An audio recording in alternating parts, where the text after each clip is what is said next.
Hello, Christine here again from Museum at Home. I brought a book in today to show you. It's a workbook, it's an ideas book, and it's about you to get you thinking outside of the box a bit in terms of your drawing.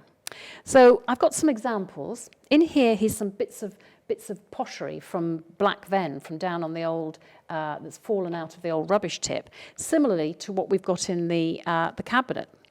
So, of course, do a pencil drawing. It makes you really look at the detail, gets you going with your marks. But then do something different. I closed in on that one, and here are all the pieces looking like a pavement, big black strong marks. I've even put some stitching in this one, some pen work here, changing my media, looking at different angles of them. So that came from there. Now then, this tiny bit of pottery, which I found down on the beach, I've taken some pastel crayons and I've drawn it much larger, A4 size. But then I've done something else with it. You can do this with your drawings. I made myself a little window and I put it over that part of my drawing. Can you see there? I could turn the book up, can you see?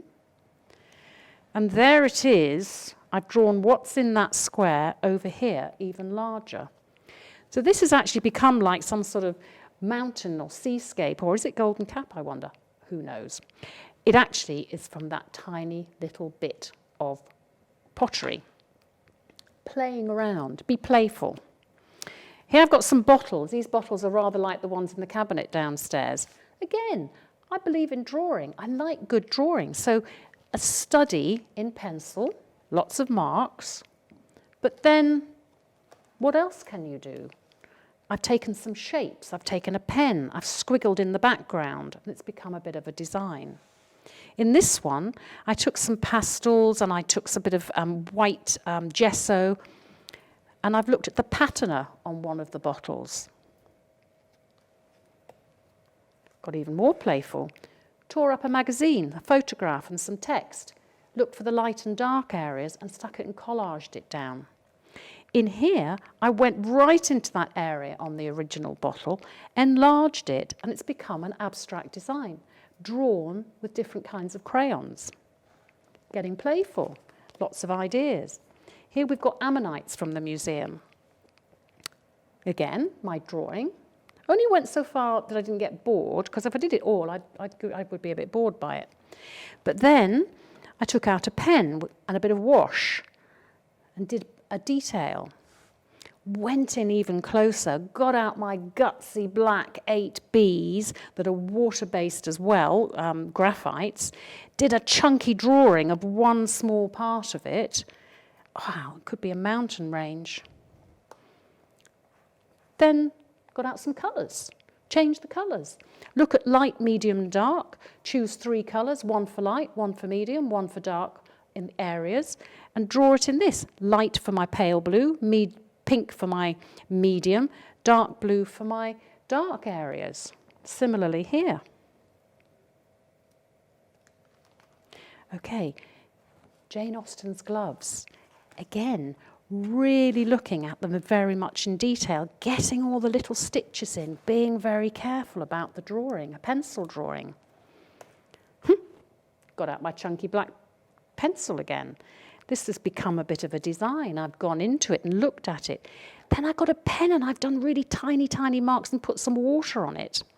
A detail of the glove. Let's get a bit wacky with it. Why not?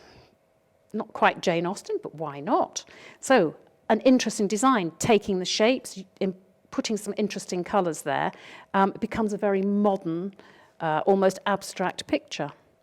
And then I got up close again, little bits of details of the stitches.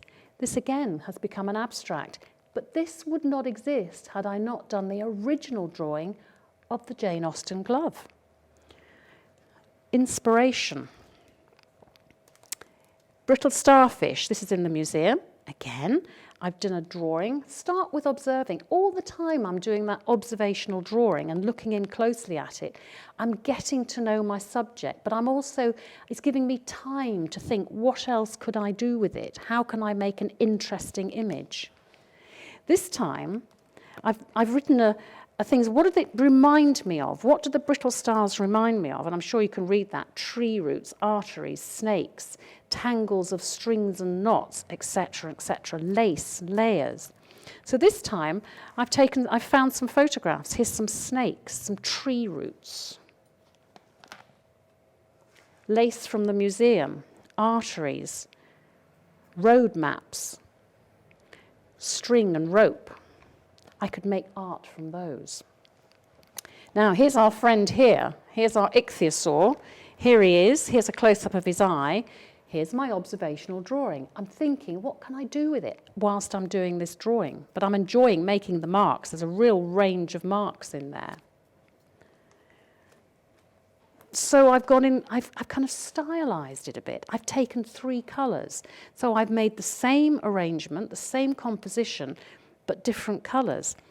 I took a Sharpie pen and made it into a black and white. I mean, you know, that would be a dramatic big painting if I did it at 6 foot and put it on the wall, wouldn't it? Very modern, but it came from the Ichthyosaur's eye.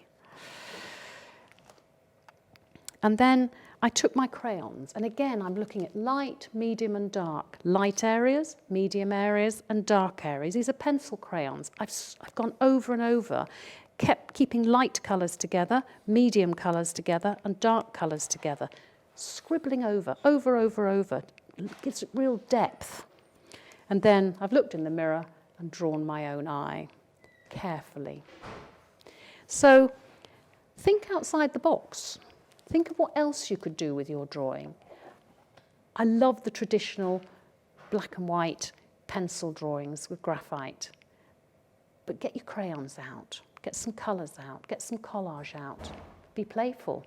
Show us what you can do. Bye.